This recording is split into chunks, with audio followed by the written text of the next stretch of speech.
Hey everyone, Kevin here, and welcome back to my channel.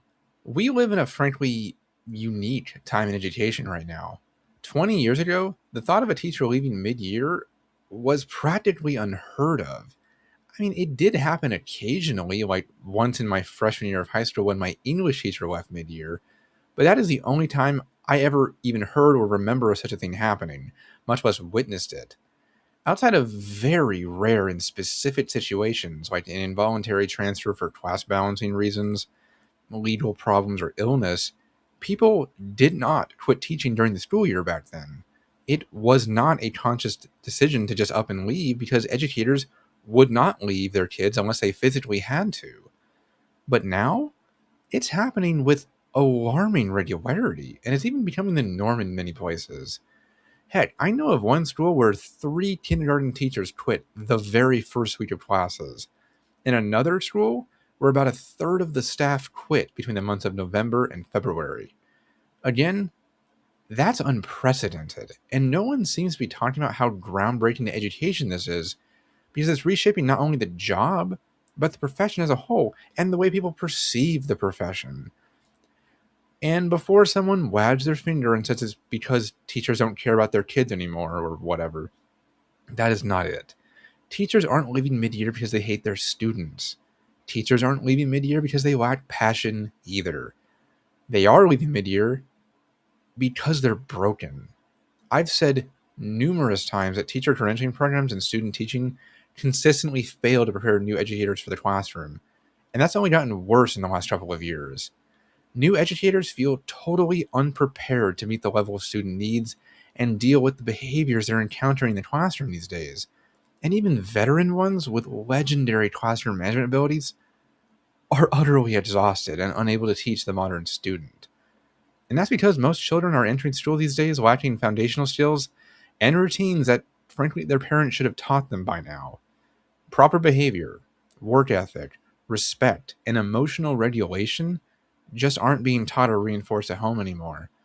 And that's had a terrible domino effect on teachers who have to not only teach to the increasingly unbearable content standards are held to, but also simple, fundamental skills they don't have the time or ability to effectively instruct in kids.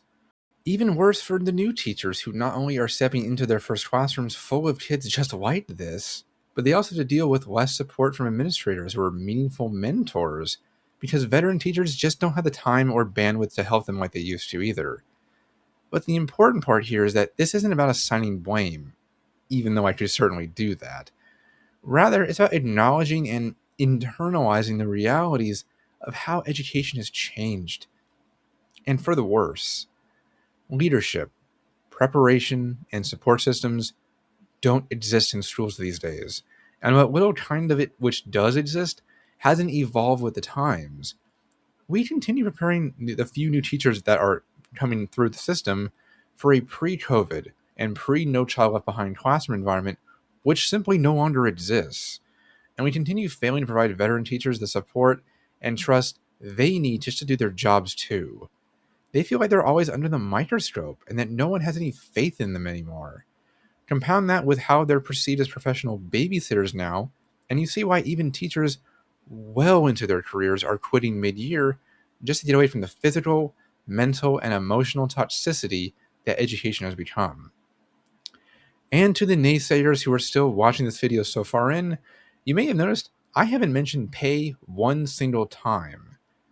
Sure, teacher salaries are generally low, don't keep pace with inflation, aren't the same as other professionals with similar degrees and years of experience, and also fail to take into account how much is paid for by teachers out of pocket for supplies, which schools fail to provide for. Yet money isn't the problem here, is it? If it was, people would have been leaving mid-year back in the 1980s and 1990s. But they weren't. Rather, teachers just aren't able to cope with the behaviors they're seeing in the classroom now, and no one seems to really care about it.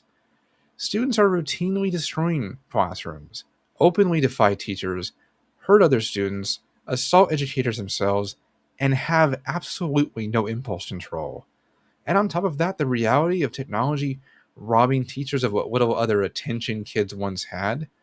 And you have this perfect storm of students who don't listen and can't be controlled. Worse yet, that attitude is being reinforced at home by parents who either don't parent or just aren't interested in answering the phone and having normal conversations with their child's teachers these days. All that does is ensure you end up with situations where kids don't fear repercussions and don't get any repercussions either.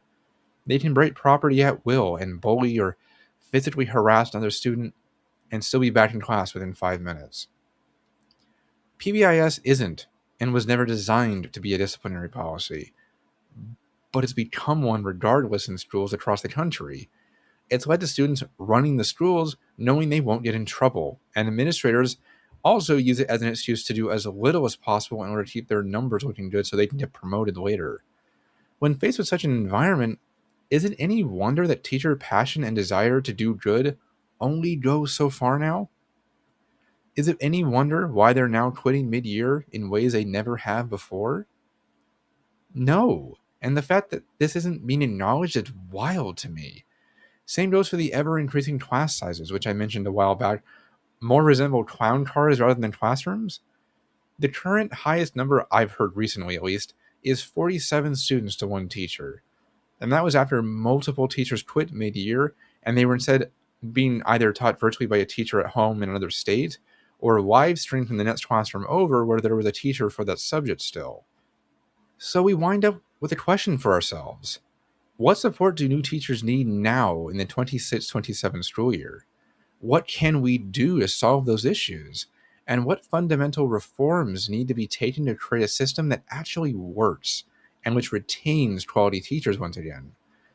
I mean, I could give you a list, but teachers have no political capital to change the system even if I did. They're reliant on administrators, policymakers, and politicians who don't have their back and who consistently demonize them and their contributions, thus resulting in a job that no one wants to subject themselves to anymore. And you also wind up with a job that people now quit all year round instead of staying the whole year. But I guess I'll end with this thought.